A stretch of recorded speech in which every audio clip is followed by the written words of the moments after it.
తమిళనాడులోని ఈ టెంపుల్కి ఎవరైనా వెళ్ళవచ్చు, కానీ పొలిటీషియన్స్ మాత్రం వెళ్ళకూడదు. చివరికి పీఎం కూడా వెళ్ళకూడదు. అందులోకి వెళ్ళాలి అంటే పీఎం కూడా భయపడాల్సిందే. అవునా, ఇంతకీ అది ఏ టెంపుల్ అనే కదా చెప్తాను పదండి. తమిళనాడులోని తంజావూరులోని బృహదీశ్వర టెంపుల్ అది. 1000 years క్రితం 1010 CCలో చోళరాజు రాజా 1 ఈ గుడిని కట్టించారు. ఈ టెంపుల్ కన్స్ట్రక్షన్కు 7 years పట్టింది. ఆ సమయంలో ఆయన వయస్సు 19, పూర్తయ్యేసరికి 25 years. ఈ టెంపుల్ కన్స్ట్రక్షన్లో ఆయన గురువైన కరువూరర్ తన వంతు హెల్ప్గా టెంపుల్ బ్లూ ప్రింట్ను మరియు టెక్నికల్ అసిస్టెన్స్ను ఇచ్చారు. టెంపుల్ పూర్తయిన తర్వాత అక్కడ రాయించాల్సిన శాసనాలను మరియు పూజలను పూర్తిగా తమిళ్లోనే జరగాలని కరువూరర్ తీర్మానించారు. కానీ రాజరాజ 1 తమిళ్లో కాకుండా సంస్కృతంలోనే పూజలు జరగాలని శాసించాడు. అంతా కరువూరర్కు కోపం రావడంతో ఈ టెంపుల్లోకి కింగ్ అయినా పొలిటికల్ పవర్ ఉన్న ఎవరైనా వస్తే వారికి పవర్ను అండ్ ప్రాణాలను కోల్పోతారు అని శపించాడు.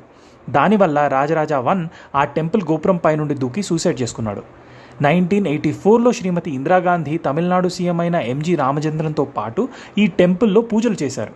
అదే ఇయర్లో ఇందిరాగాంధీ చంపబడ్డారు. రామచంద్రన్ గారు అనారోగ్యంతో విదేశాలకు వెళ్లారు.